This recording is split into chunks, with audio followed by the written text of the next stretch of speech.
ನಮಸ್ಕಾರ ಕರ್ನಾಟಕ. 1 ಲಕ್ಷಕ್ಕೂ ಹೆಚ್ಚು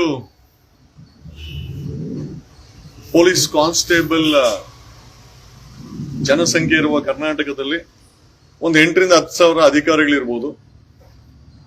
ಒಬ್ಬ IPS ಅಧಿಕಾರಿಗೆ 2.5 ಲಕ್ಷ ಸಂಬಳ, 2 ಕಾರು, 2 ಮನೆ, 2 ಆಫೀಸು, ಎಲ್ಲ 15 ಜನ ಸೇವೆ ಮಾಡಕ್ಕೆ ಒಬ್ಬ IPS ಆಫೀಸರ್ಗೆ. ಆವಾಗಲೇ ನಾನು ಪೊಲೀಸ್ ಕಾನ್ಸ್ಟೇಬಲ್ಗಳಿಗೆ ಸಂಬಳ ಜಾಸ್ತಿ ಮಾಡೋದ್ ಬಿಟ್ಟು ಹೊಸ ಟೋಪಿ ಹಾಕ್ತಾವ್ರೆ ಕಾಂಗ್ರೆಸ್ ಸರ್ಕಾರ ಅಂತ ಹೇಳಿದಕ್ಕೆ ಪೊಲೀಸರು ಸಂಬಳ ಬೇಡ, ಇನ್ನು ಗಿಂಬ್ಲಾದಲ್ಲೇ ಜೀವನ ಮಾಡ್ಬೇಕಾ, ಭ್ರಷ್ಟಾಚಾರ ಕಡಿಮೆ ಮಾಡಬೇಕು ಅಂತಂದ್ರೆ, ಭ್ರಷ್ಟಾಚಾರನ ಕಡಿಮೆ ಮಟ್ಟಕ್ಕೆ ತರಬೇಕು ಅಂತಂದ್ರೆ ಸಿಂಗಾಪುರಲ್ಲಿ ಅಧಿಕಾರಿಗಳಿಗೆ ಸಂಬಳಗಳನ್ನ ಅವ್ರಿಗೆ ಖರ್ಚಿಗೆ ಸಾಕಾಗಷ್ಟು ಸಂಬಳವನ್ನ ಕೊಟ್ಟಿಲ್ಲ ಅಂದ್ರೆ ಭ್ರಷ್ಟಾಚಾರ ಮಾಡೇ ಮಾಡ್ತಾರೆ. ಕರ್ನಾಟಕ ರಾಜ್ಯ ಸರ್ಕಾರ 40,000, 35,000, 50,000 ಸಂಬಳ ಇಟ್ಕೊಂಡ್ರೆ ಪೊಲೀಸ್ ಕಾನ್ಸ್ಟೇಬಲ್ಗೆ ಬೆಂಗಳೂರಲ್ಲಿ ಜೀವನ ಮಾಡಕ್ಕೆ ಮಿನಿಮಮ್ 80 ಇಂದ 1 ಲಕ್ಷ ಬೇಕು. ಸೊ ಮಿಕ್ಕಿ ಸಂಬಳಕ್ಕೆ ಏನ್ ಮಾಡ್ತಾನೆ ಒಬ್ಬ ಪೊಲೀಸ್ ಕಾನ್ಸ್ಟೇಬಲ್? ಭ್ರಷ್ಟಾಚಾರ ಮಾಡ್ತಾನೆ, ನಿಮ್ಮ ಹತ್ರ ವಸೂಲಿ ಆಗ್ತಾನೆ, ಕಂಪ್ಲೇಂಟ್ ಕೊಟ್ರೆ ಲಂಚ ಕೇಳ್ತಾನೆ, ಚಾರ್ಜ್ ಶೀಟ್ ಕೇಳಕ್ ಲಂಚ ಕೇಳ್ತಾನೆ, ನಿಮ್ಮ ಹತ್ರ ಸಮನ್ಸ್ ಎತ್ಕೊಂಬಂದ್ರೆ ಲಂಚ ಕೇಳ್ತಾನೆ, ವಾರೆಂಟ್ ಎತ್ಕೊಂಬಂದ್ರೆ ಲಂಚ ಕೇಳ್ತಾನೆ. ಸೊ ಎಲ್ಲೋ ಒಂದು ಕಡೆ ಸಂಬಳ ಜಾಸ್ತಿ ಮಾಡಿದ್ರೆ ಭ್ರಷ್ಟಾಚಾರ ಆದಷ್ಟು ಕಡಿಮೆ ಆಗುತ್ತೆ. ಅದಕ್ಕೆ ಒಂದು ಸೂಕ್ತ ಎಕ್ಸಾಂಪಲ್ ಸಿಂಗಾಪುರ್ ದೇಶದಲ್ಲಿ, ನೆದರ್ಲ್ಯಾಂಡ್ ಅಲ್ಲೂ ಮಾಡಿದ್ದಾರೆ. ಕೈ ತುಂಬಾ ಸಂಬಳ ಕೊಟ್ರೆ ಭ್ರಷ್ಟಾಚಾರ ಯಾರಿಗ್ ಮಾಡಕ್ ಇಷ್ಟ ಆಗುತ್ತೆ?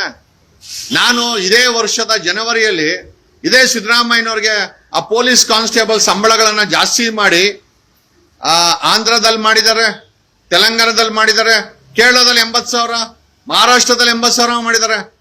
ಎಲ್ಲಾ ಕಡೆ 80,000 ಮಾಡಿದ್ದಾರೆ. ಇವರಿಗೆ 35-40,000 ಕೊಟ್ರೆ ಕಿತ್ಕೊಂಡ್ ನಿಮ್ಮ ಹತ್ರನೇ.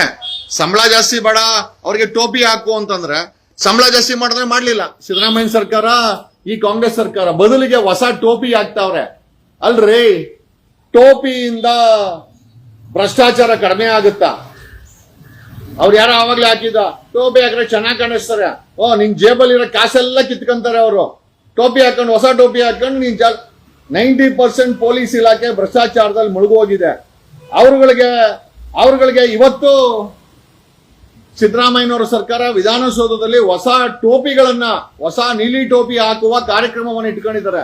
ಇದೇ ಸಿದ್ದರಾಮಯ್ಯನವ್ರಿಗೆ ಪೊಲೀಸ್ ಇಲಾಖೆ ಕಾನ್ಸ್ಟೇಬಲ್ಗಳಿಗೆ ಸಂಬಳ ಜಾಸ್ತಿ ಮಾಡುವಂತ ನಾನೊಂದು ಮೆಮೊರಾಂಡಮ್ ಕೊಟ್ರೆ, ಜನವರಿನಲ್ಲಿ, ಮಾರ್ಚ್ ಅಲ್ಲಿ MLAಗಳ ಸಂಬಳ, CM ಸಂಬಳನ ಜಾಸ್ತಿ ಮಾಡ್ಕೊಂಡಂತ ಇದೇ ಸಿದ್ದರಾಮಯ್ಯ ಸರ್ಕಾರ. ಅವ್ರು ಜಾಸ್ತಿ ಮಾಡ್ಕೊಂಡ್ರು. ಅಲ್ರಿ, MLA ಆಯ್ತಪ್ಪ, ಪೊಲೀಸ್ ಕಾನ್ಸ್ಟೇಬಲ್ಗಳಿಗೆ ಸಂಬಳ ಜಾಸ್ತಿ ಬೇಡ, MLAಗಳಿಗೆ ಏನ್ ಸಂಬಳ ಜಾಸ್ತಿ ಬೇಕು, CM ಯಾಕೆ ಸಂಬಳ ಜಾಸ್ತಿ ಬೇಕು ಮಾಡ್ಕೊಂಡ್ರಲ್ಲ. ಮಾರ್ಚ್ ಅಲ್ಲಿ ಇದೇ ಕಾಂಗ್ರೆಸ್ ಸರ್ಕಾರ, ಇದೇ ಸಿದ್ದರಾಮಯ್ಯ ಸರ್ಕಾರ MLAಗಳದು, ಮಿನಿಸ್ಟರ್ಗಳದು, CMದು ಸಂಬಳನ ಸ್ಪೀಕರ್ ಜನ ಜಾಸ್ತಿ ಮಾಡ್ಕೊಂಡ್ರೆ ಏನಕ್ಕೆ ಬೇಕಾಗಿದೆ? ಬರ್ಡನ್ ತಾನೆ. ಒಬ್ಬ IPS ಆಫೀಸರ್ಗೆ 2 ಕಾರು, 2 ಮನೆ, 2 ಆಫೀಸು, 15 ಜನ ನಾಯಿ ಹಿಡ್ಕೊಂಡು ಹೋಗಕ್ಕೆ, ಅವ್ರ ಮನೇಲಿ ಬಟ್ಟೆ ಒಗೆಯಕ್ಕೆ, ಅಡಿಗೆ ಮಾಡಕ್ಕೆ 15 ಜನ ಆರ್ಡರ್ ಲಿಸ್ಟ್. ಇವತ್ತು ಕೂಡ ಆರ್ಡರ್ ಲಿಸ್ಟ್ ಬಾಕಿ ಇದೆ. ಒಬ್ಬ IPS ಆಫೀಸರ್ಗೆ 2.5 ಲಕ್ಷ ಸಂಬಳ ಕೊಟ್ಟು 2 ಆಫೀಸು, 2 ಕಾರು, ಜೊತೆಲಿ ಇನ್ನೊಂದು ಕಾರ್ ಹಾಕೊಂಡಿರ್ತಾರೆ ಫ್ಯಾಮಿಲಿಗಳಿಗೆ. ಇಷ್ಟೆಲ್ಲ ಫೆಸಿಲಿಟಿ IPS ಆಫೀಸರ್ ಕೊಡುವಂತ ಪೊಲೀಸ್ ಇಲಾಖೆ ಕರೆಕ್ಟ್ ಆಗಿರೋ ಸಂಬಳನೇ ಕೊಡಲ್ಲ ಅಂತಂದ್ರೆ ಇನ್ನ ನಿಮ್ಮನ್ನೇ ಕಿತ್ಕೊಂಡ್ ತಿನ್ನೋದವ್ರು. ಪೊಲೀಸ್ ಕಾನ್ಸ್ಟೇಬಲ್ಗೆ ಕರೆಕ್ಟ್ ಸಂಬಳ ಕೊಟ್ಟಿಲ್ಲ, 80,000 ಮಾಡಿಲ್ಲ, ನಿಮ್ಮನ್ನೇ ಕಿತ್ಕೊಂಡ್ ತಿಂತಾ ಇದ್ದಾರೆ. ಸೊ ಹಾಗಾಗಿ ರಾಜ್ಯ ಸರ್ಕಾರಕ್ಕೆ ಪೊಲೀಸ್ ಕಾನ್ಸ್ಟೇಬಲ್ಗಳಿಗೆ ಸಂಬಳ ಜಾಸ್ತಿ ಮಾಡಿ ಅಂತ ನಾನು ಹೇಳಿ ರಿಕ್ವಿಷನ್ ಕೊಟ್ಟಿದ್ದು ಆಯ್ತು. ಇದೇ ಸಿದ್ದರಾಮಯ್ಯ ಸರ್ಕಾರ ಪೊಲೀಸ್ ಕಾನ್ಸ್ಟೇಬಲ್ಗಳಿಗೆ 80,000 ಮಾಡಿ ಮಹಾರಾಷ್ಟ್ರದಲ್ಲಿ ಒಳ್ಳೆ ಸ್ಯಾಲರಿ ಕೊಡ್ತಾ ಇದ್ದಾರೆ. ಭ್ರಷ್ಟಾಚಾರ ಇರೋದ್ರಲ್ಲಿ ಕಡಿಮೆ ಇದೆ. ಡೆಲ್ಲಿನಲ್ಲಿ ಏನೋ ಸಂಬಳ ಜಾಸ್ತಿ ಇದೆ, ಆಂಧ್ರದಲ್ಲಿದೆ, ತೆಲಂಗಾಣದಲ್ಲಿ ಜಾಸ್ತಿ ಮಾಡಿದ್ದಾರೆ, ಕೇರಳದಲ್ಲಿ 80,000 ಇದೆ. 80,000 ಕೊಟ್ರೆ ಅವನ್ ಯಾಕೆ ನಿಮ್ಮ ಹತ್ರ ಕಿತ್ಕೊಂಡ್ ತಿಂತಾನೆ? ಈ ಸರ್ಕಾರಗಳು ಪೊಲೀಸ್ ಕಾನ್ಸ್ಟೇಬಲ್ಗಳಿಗೆ ಅತಿ ಕಡಿಮೆ ಸಂಬಳ ಮಡಗಿರೋದೇನೆ. ಅವ್ರ ಜೀವನಕ್ಕೋಸ್ಕರ ಅವರು ಭ್ರಷ್ಟಾಚಾರ ಮಾಡ್ಲಿ, ಸಾರ್ವಜನಿಕರ ಹತ್ರ ಕಿತ್ಕೊಂಡ್ ತಿನ್ಲಿ, ಅಟ್ ದ ಸೇಮ್ ಟೈಮ್ ಮೇಲಧಿಕಾರಿಗಳಿಗೂ ಕಿತ್ಕೊಡ್ಲಿ, ಭ್ರಷ್ಟಾಚಾರ ಮಾಡ್ಲಿ ಅಂತ. ಭ್ರಷ್ಟಾಚಾರ ಕಡಿಮೆ ಆಗ್ಬೇಕು ಅಂತಂದ್ರೆ ಕೆಳವರ್ಗದ ವ್ಯಕ್ತಿಗಳಿಗೆ ಮಿನಿಮಮ್ ಬಾಧ್ಯತೆಯನ್ನ ಇವತ್ತು ವಿಧಾನಸೌಧದ ಬ್ಯಾಂಕ್ವೆಟ್ ಹಾಲ್ ಅಲ್ಲಿ ಕರ್ನಾಟಕದ 1 ಲಕ್ಷಕ್ಕೂ ಹೆಚ್ಚು ಇರುವ ಪೊಲೀಸ್ ಕಾನ್ಸ್ಟೇಬಲ್ಗಳಿಗೆ ಹೊಸ ಟೋಪಿ ಹಾಕೋ ಕಾರ್ಯಕ್ರಮ ಮಾಡಿದ್ದಾರೆ. ಹೊಸ ನೀಲಿ ಟೋಪಿ ಅಲ್ರಿ. ರಾಜ್ಯ ಸರ್ಕಾರಕ್ಕೆ ನಾನ್ ಕೇಳೋದೇನು ಅಂತಂದ್ರೆ, ಹೊಸ ನೀಲಿ ಟೋಪಿ ಏನೋ ಓಕೆ, ಅವ್ರಿಗೆ ಸಂಬಳ ಜಾಸ್ತಿ ಮಾಡಿಲ್ಲ. ಯಾಕೆ? ಪೊಲೀಸ್ ಕಾನ್ಸ್ಟೇಬಲ್ಗಳಿಗೆ ಮಿನಿಮಮ್ 80,000 ಸಂಬಳ ಕೊಟ್ರೆ ಅವರು ಗೌರವದಿಂದ ಜೀವನ ಮಾಡ್ಲಿಕ್ಕೆ ಅವ್ರಿಗೆ ನೀವು ಮಿನಿಮಮ್ 80,000 ಸಂಬಳ ಕೊಡಲ್ಲ. ಮಿಲಿಟರಿ ಅವರಿಗೆ ಕ್ಯಾಂಟೀನ್ ಫೆಸಿಲಿಟಿ ಕೊಟ್ಟವ್ರೆ, ಟ್ಯಾಕ್ಸ್ ಫ್ರೀ ಕ್ಯಾಂಟೀನ್ಗಳು. ನೀವು ಕ್ಯಾಂಟೀನ್ ರೆಡಿ ಮಾಡಲ್ಲ, ಅವ್ರ ಮಕ್ಕಳಿಗೆ ಶಾಲೆಗಳು ಕೊಡಲ್ಲ, ಅವ್ರಿಗೆ ವೀಕ್ಲಿ ಆಫ್ ಕೊಡಲ್ಲ. ಪ್ರತಿದಿನ 3 ಶಿಫ್ಟ್ ಮಾಡಬೇಕು, ನೀವು 3 ಶಿಫ್ಟ್ ಮಾಡಲ್ಲ. ಏನೋ ಮಾಡಿದಿರಾ, ಬರೀ ಅವ್ರಿಗೆ ಹೊಸ ನೀಲಿ ಟೋಪಿ ಹಾಕೋ ಅಂತ ಕರ್ನಾಟಕ ರಾಜ್ಯ ಸಿದ್ದರಾಮಯ್ಯನವರ ಸರ್ಕಾರ ಇವತ್ತು ಹೊಸ 1 ಲಕ್ಷ ಪೊಲೀಸ್ ಕಾನ್ಸ್ಟೇಬಲ್ಗಳಿಗೆ ಹೊಸ ನೀಲಿ ಟೋಪಿ ಹಾಕುವ ಕಾರ್ಯಕ್ರಮವನ್ನ ರಾಜ್ಯದ ಪೊಲೀಸ್ ಅಧಿಕಾರಿಗಳು ನೋಡ್ರಿ, ಪೊಲೀಸ್ ಟೋಪಿ ಹಾಕೋದು ಕಾನ್ಸ್ಟೇಬಲ್ಗಳಿಗೆ ಕಾರ್ಯಕ್ರಮ ಮಾಡೋದು ಸಿಎಂ ಮತ್ತೆ ಪೊಲೀಸ್ ಅಧಿಕಾರಿಗಳು. ಅವ್ರಿಗೆ ಸಂಬಳ ಕೊಡ್ಬೇಡಿ. ಒಬ್ಬ IPS ಆಫೀಸರ್ಗೆ 2.5-3 ಲಕ್ಷ ಸಂಬಳ ಇದೆ. 2 ಕಾರು, 2 ಮನೆ, 2 ಆಫೀಸು, 15 ಜನ ಆಳುಗಳು ಪೊಲೀಸವರು, ಆ ಅಲೋನ್ಸ್ ಈ ಅಲೋನ್ಸ್ ಎಲ್ಲಾ ಕೊಟ್ಟು ಒಬ್ಬ IPS ಆಫೀಸರ್ ಕೊಡೋದಾಯ್ತು ಅಂತಂದ್ರೆ, ಪೊಲೀಸ್ ಕಾನ್ಸ್ಟೇಬಲ್ಗಳು ಮಾಡಿರುವಂತ ಪಾಪ ಏನು? 1 ಲಕ್ಷಕ್ಕೂ ಹೆಚ್ಚು ಪೊಲೀಸ್ ಕಾನ್ಸ್ಟೇಬಲ್ಗಳು ಒಂದು ಹೆಣ ಬೀಳ್ಲಿ ಅವ್ರೆ. ಒಬ್ಬ VIP ಮೂವ್ಮೆಂಟ್ ಆದ್ರೆ ಅವ್ರೆ, ಒಬ್ಬ CMಗೆ ಮೂವ್ಮೆಂಟ್ಗೆ ಅವ್ರೆ, ಒಬ್ಬ ಕೇಂದ್ರ ಹೋಮ್ ಮಿನಿಸ್ಟರ್ ಬಂದ್ರೆ ಬೀದಿನಲ್ಲೇ ಇಡ್ತಾರೆ ಪೊಲೀಸ್ ಕಾನ್ಸ್ಟೇಬಲ್. ಒಬ್ಬ ಯಾವನ ಕೊಲೆಗಾರನ ಹಿಡ್ಕೊಂಬರ್ಬೇಕಾ, ಪೊಲೀಸ್ ಕಾನ್ಸ್ಟೇಬಲ್ ಓಡೋಬೇಕು. ಒಂದು VIP ಡ್ಯೂಟಿಗೆ ಅವನು ಹೋಗ್ಬೇಕು, ಒಂದು ವಾರಂಟ್ ಇಶ್ಯೂ ಮಾಡಕ್ ಅವನು ಹೋಗ್ಬೇಕು, ಕೋರ್ಟ್ ಡ್ಯೂಟಿಗೆ ಅವನು ಹೋಗ್ಬೇಕು, ಪ್ರೊಕ್ಲಮೇಷನ್ ಅವನು ಹೋಗ್ಬೇಕು, ಒಂದು ಹೆಣ ಬಿದ್ರೆ ಅವನು ಹೋಗ್ಬೇಕು, ಒಂದು ಗಣೇಶ ಇಟ್ರೆ ಅವನು ಬರ್ಬೇಕು.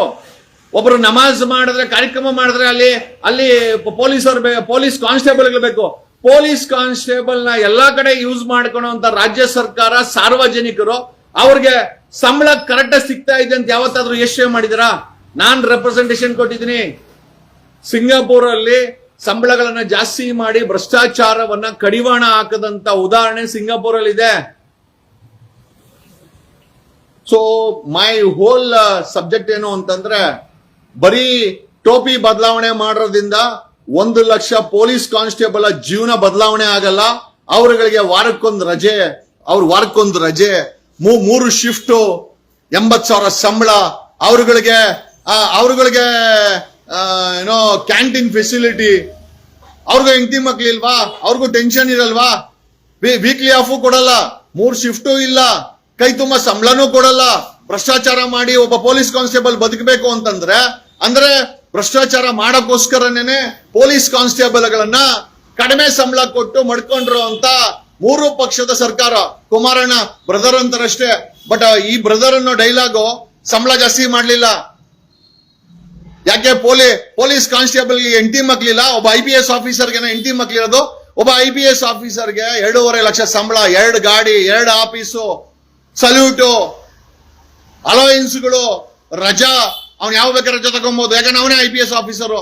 ಅದೇ ಒಬ್ಬ ಪೊಲೀಸ್ ಕಾನ್ಸ್ಟೇಬಲ್ ಒಂದು ರಜಾ ತಗೊಬೇಕು ಅಂತಂದ್ರೆ ತಲೆನಲ್ಲಿರೋ ಕೂದಲು ಉದುರೋಗುತ್ತೆ ಅವನಿಗೆ. ಎಷ್ಟೋ ತಿಂಗಳಗಟ್ಲೆ ಅವ್ರ ಮಕ್ಕಳು ಅವ್ರ ಮುಖವನ್ನ ನೋಡಿರಲ್ಲ. ಅಲ್ಲ, ನಾನು ಪೊಲೀಸವ್ರನ್ನ ಗದರ್ತೀನಿ, ಪ್ರಶ್ನೆ ಮಾಡ್ತೀನಿ, ಬಟ್ ಅವ್ರಿಗೆ ಪೊಲೀಸ್ ಕಾನ್ಸ್ಟೇಬಲ್ಗಳ ಕಷ್ಟ ಗೊತ್ತಿಲ್ಲ ಅಂತಿಲ್ಲ. ಒಬ್ಬ ಪೊಲೀಸ್ ಕಾನ್ಸ್ಟೇಬಲ್ ಬರೋದು ಬಡವರ ಮನೆಯಿಂದ, ಒಬ್ಬ ಪೊಲೀಸ್ ಕಾನ್ಸ್ಟೇಬಲ್ ಬರೋದು ರೈತರ ಮನೆಯಿಂದ, ಒಬ್ಬರು ಪೊಲೀಸ್ ಕಾನ್ಸ್ಟೇಬಲ್ ಬರೋದು ಸರ್ವೈವಲ್ಗೋಸ್ಕರ. ಹೆಣ ಎತ್ತಾನೆ, VIP ಡ್ಯೂಟಿ ಮಾಡ್ತಾನೆ. ನೀವು ಗಣೇಶ ಪಟಾಕಿ ಹೊಡೆದ್ರೆ ಒಡ್ಸ್ಕಂತಾನೆ. ನೀವು ಗಣೇಶೋತ್ಸವ ಮಾಡ್ತಾ ಇದ್ರೆ ಅವನು ಹೆಂಡತಿ ಮಕ್ಕಳನ್ನ ಮನೆಗೆ ಬಿಟ್ಟು ಡ್ಯೂಟಿ ಮಾಡ್ತಾ ಇರ್ತಾನೆ. ಅಂತ ಪೊಲೀಸ್ ಕಾನ್ಸ್ಟೇಬಲ್ಗಳಿಗೆ 30,000, 20,000, 25,000, 40,000 ಸಂಬಳ ಕೊಡ್ತಾ ಇದ್ದೀರಲ್ಲ, ಅವರು ನಿಮ್ಮನ್ನ ಕಿತ್ಕೊಂಡ್ ತಿಂತಾ ಇದಾರಲ್ಲ. ಯಾಕೆ ಸಂಬಳದ ಒಂದು ರಿಫಾರ್ಮ್ಸ್ ಯಾಕೆ ಮಾಡಬಾರ್ದು? ಸ್ಯಾಲರಿ ರಿಫಾರ್ಮ್ಸ್ ಯಾಕೆ ಆಗ್ತಾ ಇಲ್ಲ ಕರ್ನಾಟಕದಲ್ಲಿ? ಬರೀ ಭ್ರಷ್ಟಾಚಾರದಲ್ಲಿ ಜೀವನ ಮಾಡ್ಬೇಕು ಅಧಿಕಾರಿಗಳು, ಸ್ಯಾಲರಿ ರಿಫಾರ್ಮ್ಸ್ ಮಾಡಲ್ವಾ? ಏನಕ್ಕೆ ಬೇಕಾಗಿದೆ? ಭ್ರಷ್ಟಾಚಾರ ನಡೀತಾ ಇರುವಂತ ಸರ್ಕಾರಗಳಲ್ಲಿ ಸ್ಯಾಲರಿ ರಿಫಾರ್ಮ್ಸ್ ಯಾಕಾಗತ್ತೆ ಕರ್ನಾಟಕದಲ್ಲಿ? ಎಸ್, ವಿ ವಾಂಟ್ ಮಾನ್ಯ ಗೃಹ ಮಂತ್ರಿಗಳೇ, DGP, IGP ಅವರೇ, IGP ಸಲೀಂ ಅವರೇ, ಹೋಮ್ ಮಿನಿಸ್ಟರ್ ಅವರೇ, finance minister and finance and CM ಸಿದ್ದರಾಮಯ್ಯನವರೇ, ಆ ಪೊಲೀಸ್ ಕಾನ್ಸ್ಟೇಬಲ್ಗೆ ಟೋಪಿ ಹಾಕೋದು ಖುಷಿ ವಿಚಾರನೆ ಅಂತ ಅನ್ಕೊಳ್ಳೋಣ. ಅವ್ರ ಜೇಬನ್ನು ಕೂಡ ಭ್ರಷ್ಟಾಚಾರ ಕಡಿಮೆ ಮಾಡೋಕ್ಕೋಸ್ಕರ ಅವ್ರ ಸಂಬಳವನ್ನು ಹೆಚ್ಚಿಸಿದ್ರೆ ನಿಜವಾಗ್ಲೂ ನೀವು ಮಾಡ್ತಾ ಇರೋ ಕಾರ್ಯಕ್ರಮಕ್ಕೆ ಒಂದು ಕೊಡುಗೆ ಆಗುತ್ತೆ. ಇಲ್ಲ ಪೊಲೀಸ್ ಇಲಾಖೆ ಭ್ರಷ್ಟಾಚಾರದಲ್ಲೇ ಮುಳುಗಿರುತ್ತೆ. ಬರೀ ಟೋಪಿ ಚೇಂಜ್ ಮಾಡಿರೋದ್ರಿಂದ ಕರ್ನಾಟಕ ಪೊಲೀಸ್ ಇಲಾಖೆಯಲ್ಲಿ ಭ್ರಷ್ಟಾಚಾರ ಕಡಿಮೆ ಆಗಲ್ಲ. ಇವತ್ತು 1 ಲಕ್ಷ ಪೊಲೀಸ್ ಕಾನ್ಸ್ಟೇಬಲ್ಗೆ ಹೊಸ ಟೋಪಿ ಹಾಕುವಂತ ಕಾರ್ಯಕ್ರಮವನ್ನ ವಿಧಾನಸೌಧದ ಬ್ಯಾಂಕ್ವೆಟ್ ಹಾಲ್ ಅಲ್ಲಿ ಸರ್ಕಾರ ಪೊಲೀಸ್ ಇಲಾಖೆ ಅಧಿಕಾರಿಗಳು ಮಾಡ್ತಾ ಇದ್ದೀರಾ. ಬಟ್ ಆ ಪೊಲೀಸ್ ಕಾನ್ಸ್ಟೇಬಲ್ಗಳಿಗೆ ಕೊಡಬೇಕಾದಂತ ಸವಲತ್ತುಗಳನ್ನ ಕೊಡದೆ ಅವ್ರ ತಲೆ ಮೇಲೆ ಟೋಪಿ ಹಾಕಿದ್ರೆ ನಿಜವಾಗ್ಲೂ ಇದು ದೊಡ್ಡ ಸಾಧನೆನಾ? ನನಗಂತೂ ಅನ್ನಿಸ್ತಾ ಇಲ್ಲ. ಐ ಆಮ್ ಸೀರಿಯಸ್ಲಿ ಥಿಂಕಿಂಗ್ ಪೊಲೀಸರನ್ನ ಅತಿ ಹೆಚ್ಚು ಭ್ರಷ್ಟಾಚಾರ ಮಾಡಿಸಿರೋದು ನೀವು ಕೊಡ್ತಾ ಇರೋಂತ ಕಡಿಮೆ ಸಂಬಳ, ನೀವು ರಜಾ ಕೊಡಲ್ಲ. 18,000 ಶಾರ್ಟೇಜ್ ಅಲ್ಲಿ ಕೆಲಸ ಮಾಡ್ತಾ ಇದೆ ಕರ್ನಾಟಕ ಪೊಲೀಸ್ ಇಲಾಖೆ. ಅಪಾಯಿಂಟ್ಮೆಂಟ್ ಇಲ್ಲ, 18,000 ಶಾರ್ಟೇಜ್ ಅಲ್ಲಿ ಕೆಲಸ ಮಾಡ್ತಾ ಇದೆ. ನೆನ್ನೆ Bengaluru city police commissioner Seemanth Kumar Singh ಅವರು ಸಿಸಿಬಿ ಕೈಯಲ್ಲಿ ಆಂಟಿ ಡ್ರಗ್ ಸ್ಕ್ವಾಡ್ ಅಂತ ಹಾಕ್ಸ್ಬಿಟ್ಟು ಒಂದಷ್ಟು ಡ್ರಗ್ಗಳನ್ನ ಹಿಡಿದಾಕ್ಬಿಟ್ಟವ್ರೆ. Mister Seemanth Kumar Singh Bengaluru city police commissioner ಅವರೇ, ಕಳೆದ 10 ವರ್ಷದಲ್ಲಿ ಈ ಮಟ್ಟಕ್ಕೆ ಡ್ರಗ್ ಬೆಳಿಲಿಕ್ಕೆ ನಿಮ್ಮದೇ ಬೆಂಗಳೂರು ಪೊಲೀಸ್ ಅವರೇ ಕಾರಣ.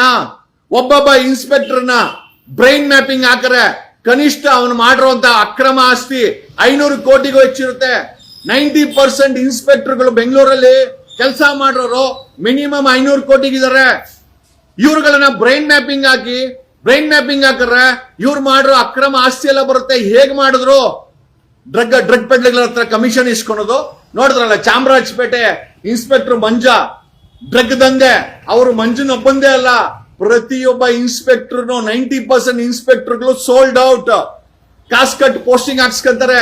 ಕೊಡಗಲಿಗೆ ಬೇಕಾ 1 ಕೋಟಿ, ಉಪ್ಪಾರಪೇಟೆಗೆ ಬೇಕಾ 20 ಕೋಟಿ, ಅಶೋಕ್ ನಗರಕ್ಕೆ ಬೇಕಾ 15 ಕೋಟಿ, ಇನ್ನೊಂದು ಯಾವ್ದಕ್ಕ ಮಲ್ಲೇಶ್ವರಂ ಬೇಕಾ 5 ಕೋಟಿ, 5 ಕೋಟಿ ಲಂಚ ಇನ್ಸ್ಪೆಕ್ಟರ್ಗಳು ಹಣ ಮಾಡದೆ. ಸಾರಿ, ಇಂಟರ್ನೆಟ್ ಪ್ರಾಬ್ಲಮ್ ಆಯ್ತು. ಕೋಟಿ ಪೋಸ್ಟಿಂಗ್ ಕೊಟ್ಟು ಕಳೆದ 10 ವರ್ಷದಲ್ಲಿ ಬೆಂಗಳೂರು ಮತ್ತೆ ಕರ್ನಾಟಕದ ಗಲ್ಲಿನಲ್ಲಿ ಡ್ರಗ್ಸ್ ಸಿಗ್ತಾ ಇದ್ರೆ ಅದಕ್ಕೆ ಪೊಲೀಸ್ ಇಲಾಖೆನೇ ಕಾರಣ, ಭ್ರಷ್ಟ ಪೊಲೀಸ್ ಅವರೇ ಕಾರಣ. ತಿಂಗಳು ಇವತ್ತು ಇಸ್ಕೊಂತ ಇದಾರೆ ಮಾಮೂಲಿ. ಮೊನ್ನೆ ಸಿಕ್ಕಾಕೊಂಡ ಅವನು ಚಾಮರಾಜಪೇಟೆ ಇನ್ಸ್ಪೆಕ್ಟರ್ ಮಂಜ ಡ್ರಗ್ ದಂಧೆ ಮಾಡ್ತಾ ACP ಚಂದನ್ ರಿಪೋರ್ಟ್ ಹಾಕಿದ್ದಾರೆ. ಎಸ್, ಅವನು ಟ್ರಾಫಿಕಿಂಗ್ ಮಾಡೋರ್ಗೆ ಸಹಾಯ ಮಾಡ್ತಾ ಇದ್ದ, ತಿಂಗಳು ಹಣ ವಸೂಲಿ ಮಾಡ್ತಾ ಇದ್ದ. ಅಲ್ರಿ, ಪೊಲೀಸ್ ಇಲಾಖೆ ಇವತ್ತು ಡ್ರಗ್ಗಳನ್ನ ಹಿಡಿದುಬಿಟ್ಟು ಸಾರ್ವಜನಿಕರಿಗೆ ನಾವು ಹಿಡಿದಿದೀವಿ ಅಂತಂದ್ರೆ ನಾವು ನಂಬೇಕಾ? ಇವತ್ತು ಕೂಡ ನಿಮ್ಮ ಪೊಲೀಸ್ ಇಲಾಖೆನಲ್ಲಿ ಪ್ರತಿ ತಿಂಗಳು ಹಫ್ತಾ ಇಸ್ಕೊಂತಾರೆ, ಲಂಚ ಇಸ್ಕೊಂತಾರೆ. ಡ್ರಗ್ ಪೆಡ್ರಲರ್ ಹತ್ರ ಕೋಟಿ 106 ಕೋಟಿ ಲಂಚ ಇಸ್ಕೊಂಡು ಈ ಡ್ರಗ್ ಅನ್ನ ಬಿಟ್ಟಿದ್ದಾರೆ. ಈ ಡ್ರಗ್ ಅನ್ನ ತಗೊಂಡದ ನಶೆಯಲ್ಲಿರುವಂತ ಹುಡುಗರು ಅತ್ಯಾಚಾರ ಪ್ರಕರಣಗಳು ಜಾಸ್ತಿ ಆಗ್ಲಿಕ್ಕೆ ಈ ಡ್ರಗ್ಗೆ ಕಾರಣ. ಆಮೇಲೆ ಈ ಡ್ರಗ್ ಬೆಳಿಲಿಕ್ಕೆ ಈ 90% ಭ್ರಷ್ಟಾಚಾರದಲ್ಲಿ ಮುಳುಗೋಗಿರೋ ಪೊಲೀಸ್ ಇಲಾಖೆನೇ ಕಾರಣ. ನೀವು ಇವತ್ತು ಯಾವನೋ 4 ಜನನ ಡ್ರಗ್ ಪೆಡ್ಲರ್ಗಳನ್ನ ಹಿಡಿದುಬಿಟ್ಟು ಬೆಂಗಳೂರಲ್ಲಿ ನೀವು ಮಾಧ್ಯಮಕ್ಕೆ ತೋರಿಸ್ಬಿಟ್ರೆ you mean to say you are doing a good job. ಇಷ್ಟು ದಿನ ಆ ಡ್ರಗ್ ಮಾಫಿಯಾ ಬೆಳಿಲಿಕ್ಕೆ ಯಾರು ಕಾರಣ? ಪೊಲೀಸ್ ಇಲಾಖೆ. ಏನ್ ಕಾರಣ? 500 ಕೋಟಿ. ಒಬ್ಬೊಬ್ಬ ಇನ್ಸ್ಪೆಕ್ಟರ್ನ ಬ್ರೈನ್ ಮ್ಯಾಪಿಂಗ್ ಹಾಕಿ ಗೆಟ್ ದೆಮ್ ಟು ನಿಮ್ಯಾನ್ಸ್ ಕರ್ಕೊಂಬನ್ನಿ. 130 ಪೊಲೀಸ್ ಸ್ಟೇಷನ್ ಇನ್ಸ್ಪೆಕ್ಟರ್ಗಳನ್ನ ಬ್ರೈನ್ ಮ್ಯಾಪಿಂಗ್ ಹಾಕರೆ ಅವ್ರು ಮಾಡಿರೋಂತ ಅಕ್ರಮ ಆಸ್ತಿಗಳು ಸಿಕ್ಕಾಕೊಳ್ತದೆ. ನೋ ಬಡಿ 99% ದೇ ಆರ್ ಸೋಲ್ಡ್ ಔಟ್. ಅಲ್ರಿ, ಡ್ರಗ್ಗಳನ್ನ ಹಿಡಿದುಬಿಟ್ಟು ಮಾಧ್ಯಮನ ಕರೆದು ನಾವು ಫುಲ್ ಕಂಟ್ರೋಲ್ ಬೆಳೆಸಿದ್ಯಾರು? ಇವತ್ತು ಅತ್ಯಾಚಾರ ಪ್ರಕರಣಗಳು ಜಾಸ್ತಿ ಆಗ್ಲಿಕ್ಕೆ ಡ್ರಗ್ ನಶೆ ಕಾರಣ. 99% ಡ್ರಗ್ ರೇಪ್ ಕೇಸ್ಗಳು ಆಗ್ತಾ ಇರೋದು ಡ್ರಗ್ ಇಂದ. ಅವ್ರು ತಗೊಳ್ತಾ ಇರುವಂತ ಡ್ರಗ್ ಎಲ್ಲಿಂದ ಬರ್ತಾ ಇದೆ? ಡ್ರಗ್ ಎಲ್ಲಿ ಸಿಗ್ತಾ ಇದೆ? ಡ್ರಗ್ ಮಾರಾಟ ಮಾಡೋರ್ಗೆ ತಿಂಗಳು ಕಮಿಷನ್ಗಳು ಇಸ್ಕೊಂಡು, ಹಫ್ತಾ ಇಸ್ಕೊಂಡು, ಲಂಚ ಇಸ್ಕೊಂಡು 500 ಕೋಟಿ ಆಸ್ತಿ ಮಾಡ್ಕೊಂಡು ನಾಚಿಕೆ ಆಗಲ್ವಾ ನಿಮ್ಗೆ? ನಾಚಿಕೆ ಗೀಚಿಕೆ ಇದೆಯಾ ಪೊಲೀಸ್ ಇಲಾಖೆಗೆ? ಆ ಪೊಲೀಸ್ ಕಾನ್ಸ್ಟೇಬಲ್ಗೆ ಸಂಬಳ ಕೊಡಲ್ಲ, ತಿಂಗಳು ಲಂಚ ಪೀಕೋದು ನಿಲ್ಸಲ್ಲ, ಹೊಸ ಟೋಪಿ ಅಂತೆ, ಅದನ್ನ ಜನಕ್ಕೆ ಪ್ರಚಾರ ಮಾಡಕ್ಕೆ ಮಾಧ್ಯಮ. ಏನ್ ಸಂಬಳ ಕೊಟ್ಟಿದ್ದೀರಾ ಅವ್ರಿಗೆ? ಆ ಪೊಲೀಸ್ ಕಾನ್ಸ್ಟೇಬಲ್ಗೆ ಸಂಬಳ ಕೊಟ್ಟಿದ್ದೀರಾ? 18,000 ಶಾರ್ಟೇಜ್ ಇದೆ. ಹೆಂಗ್ರಿ ಕೆಲಸ ಮಾಡ್ತಾರೆ ಅವರು? ಹೆಂಗ್ ಕೆಲಸ ಮಾಡ್ತಾರೆ? ಬೆಂಗಳೂರಲ್ಲಿ ಟ್ರಾಫಿಕ್ 1.3 ಕೋಟಿ, 1,30,00,000 ವಾಹನ ಇದೆ. ಆ ಬೆಂಗಳೂರು ಟ್ರಾಫಿಕ್ ಡಿಪಾರ್ಟ್ಮೆಂಟ್ ಅಲ್ಲಿ ಟೋ ಮಾಡಕ್ಕೆ ಟೋಯಿಂಗ್ ವ್ಯಾನ್ ಇಲ್ಲ. ನಿಮಗೆ ಯೋಗ್ಯತೆಗೆ ಒಂದು ಟೋಯಿಂಗ್ ವ್ಯಾನ್ ತರಕ್ಕೆ ಯೋಗ್ಯತೆ ಇಲ್ಲ. ಬೆಂಗಳೂರಲ್ಲಿ ಗಾಡಿ ಮಾರಿ RTO ಅವರು ಟ್ರಾಫಿಕ್ ಅವರು ಒಳ್ಳೆ ಕಾಸು ಸಂಪಾದನೆ ಮಾಡ್ತಿರೋ ರಿಜಿಸ್ಟ್ರೇಷನ್ ಮಾಡಕ್ಕೆ ಲಂಚಕ್ಕೆ. ಆದ್ರೆ ಅದೇ ಬೆಂಗಳೂರಲ್ಲಿ ಇವತ್ತು ಟ್ರಾಫಿಕ್ 1,30,00,000 ವಾಹನ ಇರೋ ಜಾಗದಲ್ಲಿ ಬೆಂಗಳೂರು ಟ್ರಾಫಿಕ್ ಪೊಲೀಸವ್ರ ಹತ್ರ ಟ್ರಾಫಿಕ್ ಟೋಯಿಂಗ್ ವಾಹನ ಖರೀದಿ ಮಾಡಕ್ಕೆ ಕಾಸಿಲ್ಲ. ವಿತೌಟ್ ಒಂದು ಸಿಂಗಲ್ ವಾಹನ ಇಲ್ಲ ಟ್ರಾಫಿಕ್ ಇಲಾಖೆ ಬಳಿ. ಟ್ರಾಫಿಕ್ ಎಲ್ಲಾ ಕಡೆ ವಸೂಲಿ. ಒಂದು ಟೋಯಿಂಗ್ ವಾಹನ ಇಲ್ಲ. ನಾಚಿಕೆ ಮಾನ ಮರ್ಯಾದೆ ಇಲ್ಲದಂತ ರಾಜಕಾರಣಿಗಳು, ವ್ಯವಸ್ಥೆ, ಭ್ರಷ್ಟಾಚಾರದಲ್ಲೇ ಮುಳುಗಿರುವಂತ ಪೊಲೀಸು. ನಾವೇನ್ ಹೇಳಕ್, ಬೆಂಗಳೂರಲ್ಲಿ ಟೋ ಮಾಡಕ್ಕೆ ಒಂದು ಏನೇ ಥ್ಯಾಂಕ್ಸ್ ಅ ಲಾಟ್. ಓಕೆ, ನಾವು ಹೇಳಬೇಕಾದ್ದು ನಮ್ಮ ಧರ್ಮ, ಕೇಳೋದು ಬಿಡೋದು ನಿಮ್ಮ ಕರ್ಮ. ಪೊಲೀಸ್ ಇಲಾಖೆನೇ ಆಗಿರ್ಬೋದು, ಯಾರೇ ಆಗಿರ್ಬೋದು, ಅವರುಗಳಿಗೆ ಒಳ್ಳೆ ಸಂಬಳ ಕೊಟ್ರೆ ಅವರು ಭ್ರಷ್ಟಾಚಾರವನ್ನ ಕಡಿಮೆ ಮಾಡಬಹುದು.